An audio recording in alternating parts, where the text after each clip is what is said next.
Hello, Reformers, and welcome back to Star Wars The Old Republic Sith Warrior Edition.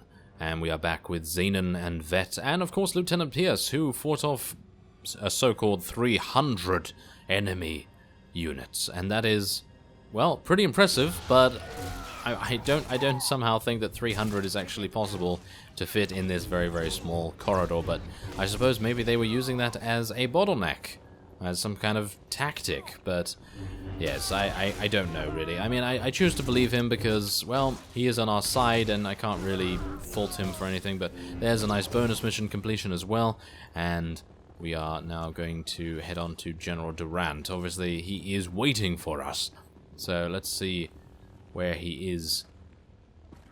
Yes, there he is. Oh, he's actually just standing there waiting for us. Wow, now that's pretty impressive, I've got to say. Whew, okay, so, is he, wait, does he have, he has a field medic and a field, okay, so I think if we are actually going to be entering a fight with this guy, which is most likely going to happen, I think we probably have to focus down their field medics first. Anyway, let's see what he has to say for himself. General Durant, I've come for you. I'm not hiding anymore, Sith. We delayed you long enough to achieve success. We've stabilized the Seentide cells.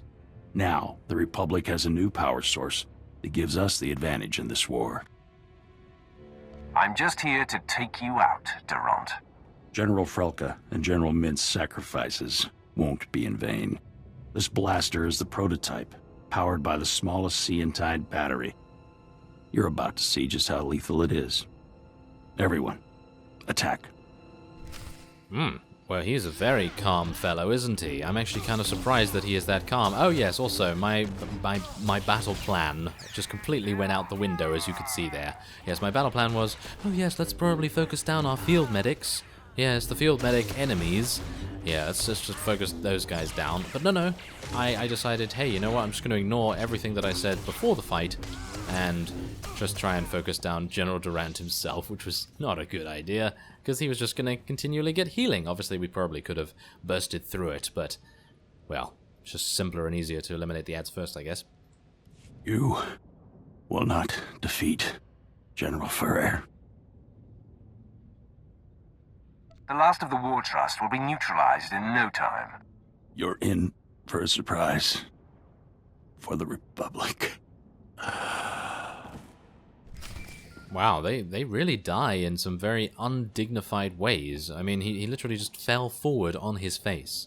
I mean, you would think that a general would decide to lie on their back or to have their blaster in their hand or something warlike in that respect. But, okay, well, who am I to say? Who knows how Xenon is going to die, if he ever dies? Probably not, but still.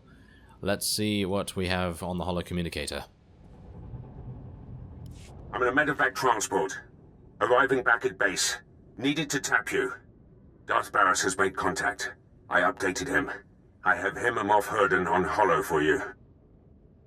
Patch them through immediately. Will do. Apprentice, your progress has been conveyed to me, and I've been briefed on the search for General Ferrer. Moff Herden informs me that Ferrer has relocated all of the Republic's forces on Terrace to protect his command center at the Republic stronghold. Guess I know where I'm going next. First, you must convene with me. This assault will take all our firepower. I've summoned your crew to the base. They will all be utilized. And I've informed Moff Herden that you are commandeering the entirety of his forces. Yes, right. They are yours to command, my lord. Nice to see you know your place, Imperial. I've found the Moff to be extremely eager to accommodate. Rendezvous with Herden, Pierce, and your crew at the Imperial base. There is much planning to do. Be swift. Well, I will be as swift as I can in this huge armor. Yes, thank you very much. And there's level 36. Ooh, ability Towering Rage? What is that? Towering Rage. Execute now additionally increases the critical chance of Force Scream and Devastating Blast by 100%. And Execute, I believe, is a thing that triggers an increase in the damage that Force Scream does when a Taru form triggers, as far as I'm aware. Where is Execute? There it is. Damage dealt by a Taru form grants Execute, which makes your next Force Scream or Devastating Blast deal 5% more damage, and on top of that, sunders the target for 45 seconds. That means that their armor is reduced by 20%. That's fantastic in my opinion. And we're going to now head back to... Oh, apparently we haven't even been to this place before, so I suppose I will be making my way to the Bomber Command Post, and we'll be taking a speeder from there. And so, we have arrived in the Crater Command Base, and we will be now, I suppose, organizing our assault with all of our companions? I actually like that a lot. I believe they've done that in other class stories, most notably the Trooper, I remember quite vividly, but I'm not entirely sure about other classes. Yes, it's a little bit sketchy in my memory, but this is going to be cool, I think.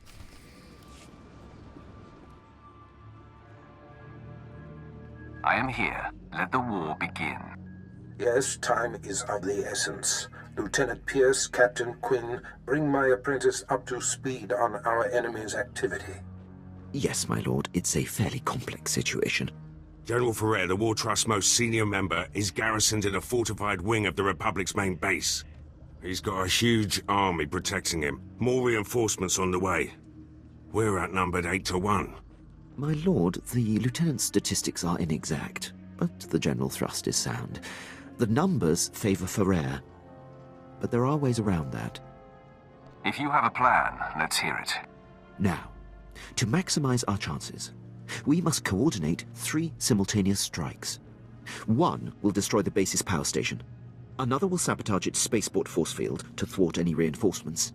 And the last will force the conscripted regiments of Ferrer's army to flee. What do these strikes entail? The details will be forthcoming, apprentice, but I do not need to hear them. Quinn will coordinate from the base, and you will lead the frontline offensive. Beyond that, decide how to assign your men. Goodbye. I'm the best choice for frontline work. You need a soldier. I disagree. If the frontal assault isn't handled correctly, your route into the command center will be clogged with run-over battlefield soldiers. In my opinion, Jacer should join you. She can use her power to see into the hearts of the enemy and identify the insecure ranks. I want Jace's insights on the battlefield. Very good, my lord. That leaves Pierce and Vet to handle the power station demolition and the spaceport sabotage. If the traps and mines that protect the power station aren't circumvented in time, you'll be under constant turret fire inside the Republic base. Vet, clear the way so the power station can be destroyed. Child play. Unless Pierce can lock the spaceport force field in time, you'll face Ferrer's reinforcements inside the base. Don't worry about me, Captain. Assaults have been assigned, my lord. Once you've cleared the way on the front, invade General Ferrer's command center at will. Let's get this war started. My lord, any final words for the troops? Today, we fight as one. I believe in every one of you. Join me in victory. If that doesn't inspire, nothing will. Good luck, my lord. I'll be coordinating the attacks via Hollow. Don't worry, Captain. The real soldiers have got this one.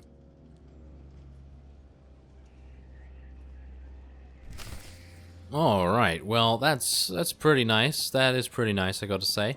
Now, the one thing that I have to say there, or two things, shall we say, there seems to be a little bit of animosity between Lieutenant Pierce and Quinn, but I suppose that is to be expected, considering they are both technically a part of the Imperial Army, I guess, kind of. And then the other thing is, that speech, I'm not entirely sure if we shouldn't have had a second paragraph or a second line of that. It seems like it was a little bit too short for my liking. I like long speeches. I like making long speeches, as we all know. Yes, I make long speeches every day, in every episode. Oh, of course, yes.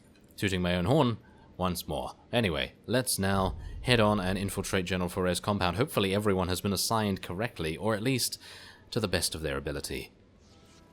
Alright, so we have arrived at General Ferrer's compound, and, well, it seems like many of the forces are not actually that difficult to kill, and I'm obviously using Jacer this time around, and obviously we're used to Vet, So Jace's abilities are relatively similar, obviously, but she does have to be in melee to be able to deal damage, so that's a little bit of a difference, but for the most part, nothing seems to have phased us or her, so yes, we're pretty good to go in, aren't we? Let's have a look.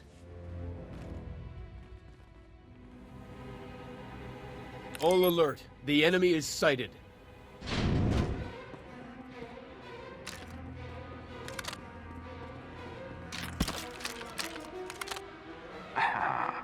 Sith, you are massively outnumbered. You will not invade General Ferrer's headquarters. Turn away at once. Jacer, use your power and scan Ferrer's forces for the weak link. Right away, my lord. I sense much strength and conviction in most of these men. Wait. There. An entire column of soldiers who are forced to be here. Concentrate the attack on them and they will run. Lead the assault against the conscripts, Jacer. Make them flee. Men, follow me! Attack!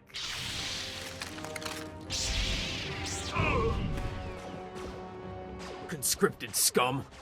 We still have numbers. All attack! Ooh, that's cool. I like that. Oh, I like that a lot. Oh, yes. Especially when you get to basically sort of choose who attacks and then actually get to see them attack in the cutscene. Because I thought to myself, oh, how is healing spec companion Jacer meant to lead an attack? You know, that sort of thing. So I was kind of really, really pleased that they actually put that in a cutscene. As, you know, usually it's just like, oh yes, I'm going to kill you now, and then it phases into gameplay, which is absolutely fine, because obviously you want to fight the big boss battles, but for the most part I really enjoy seeing our companions of any class getting involved in the fight. My lord, I have updates from the other fronts. I'm pleased to report that the Republic power station has been destroyed. Vet went through their traps like they were infant toys. From her report, I doubt anyone else could have achieved it. You were right in assigning her to strike the power station. I will reward her for a job well done. When she puts her mind to it, she can be a very valuable asset. With the base security systems down, you'll endure no automatic turret fire on our way to Ferrer's command center. On the other front, Lieutenant Pierce was able to sabotage and lock the Republic spaceport force field controls. I knew he was the man for the job. Yes, it seems under that insubordinate exterior lies a very capable soldier. Now, when Ferrer's reinforcements land inside the base, they'll be trapped behind the force field and unable to join the fight. Still, the General's elite guard clogs the way to the command center. They are quite formidable. There's nothing I can't handle. I have great faith in that. There's no time to lose, my lord. Ferrer's command center awaits. Good luck. Well, thank you. Thank you very much. I'm very pleased to actually see that Vet and Pierce were able to complete their, well, individual objectives. And, I mean, literally, Vet just going through all of those traps and things like they were infant toys, that is hilarious. I gotta say, that is amazing. Very, very pleased about that. And Quinn calling her an asset, not entirely sure I'm happy about that. That is technically our future wife, if everything goes to plan, obviously. But still, the point is, yes, I think that's... yeah, that is very, very cool, in my opinion. And yes, oh yes, also, a couple of you are still a little bit confused about how I'm not, or should I say, why I'm not romancing Jacer. Well, the thing with that is that she is now light side Jacer. I did a little bit of research on this after acquiring her, and well, that's the thing. You can choose two different options. One is dark side, and that causes her to become a dark side Jedi, or converting to the Sith side, and she's extremely dark, very, very dark, wants to murder everything. And on the other hand, she is light side, so she's more of a grey Jedi, more of a light side Jedi sort of thing, and we have converted her to the Sith side. And so, yes, so Dark Jacer can be romanced, whereas Light Side Jacer cannot. So, basically, our only romance option right now is Vet, and I was planning on romancing Vet anyway, so I just thought I'd explain that because some of you are obviously unsure about that. But anyway, let us take out Ferrer's bodyguards, shall we? They seem to be heavy guards. Well, these are going to be very difficult, aren't they?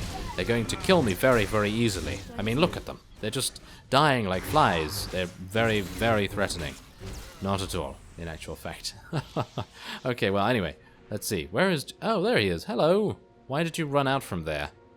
You're just like, hello there. I'm going to run up to a very powerful Sith in a hood and a mask, and I'm going to stand here without my weapon drawn, because I'm a very brave man indeed.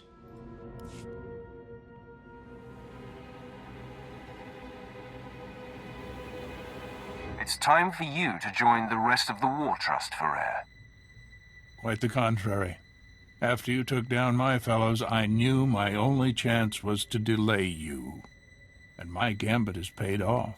I bought enough time for my technicians to solve how to stabilize Seantide cells of any kind.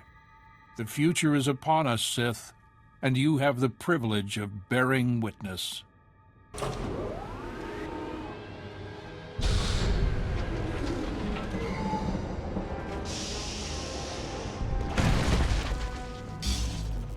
Enemy sighted. Weapon systems targeted and locked.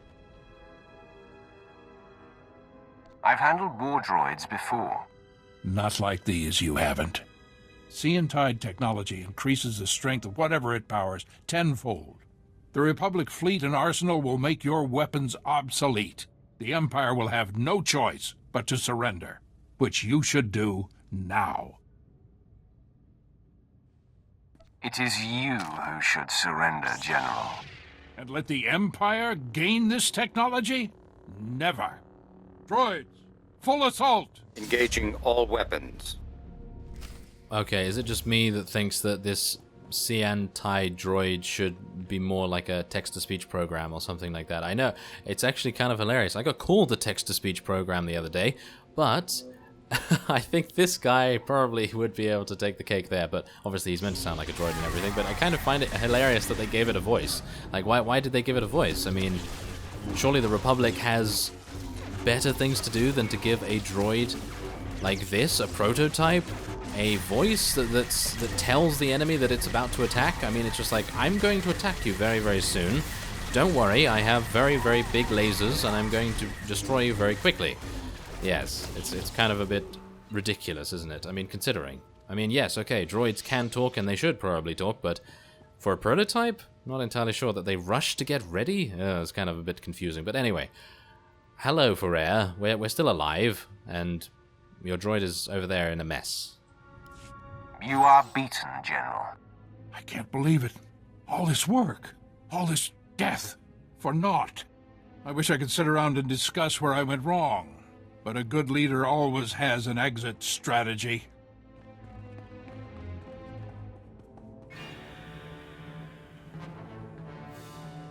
Not so fast, General. I thought you might try to run. This is the end for you, Ferrer. I surrender. I expect to be afforded the treatment promised to prisoners in the Treaty of Coruscant. You will be treated however Darth Barris wishes. Yes, well, I will gladly take the General into custody. Congratulations on the success of your mission. Taking down the War Trust is an incredible victory. It is clear you are the future of the Empire, and I hope you will count me among your closest allies. I may call on you someday, Herden. Your unquestioned obedience will be expected. Well, yes, of course. You can count on that. As a show of support, I place Lieutenant Pierce under your command. He will be invaluable in your domination of the galaxy. Works for me. Done what I can here on Taris. Glad you're willing to let me go, Herden. You're meant for greater things, Lieutenant. With me, you will fulfill your destiny. You won't be disappointed. Lieutenant Fallin, I will brief you on how things work here when we are back on the ship. Can't wait. Oh yes, I'm sure Pierce is looking forward to that briefing, isn't he? Oh yes, I'm sure being in a room with Quinn by himself is gonna be fun as anything for him. Anyway, that will be it for this episode. Next time we'll be returning to the ship and receiving a briefing, I guess. Yeah, a briefing from Barris, because yeah, we received briefings as well. Anyway, I thank you very much for watching, and I will see you next time.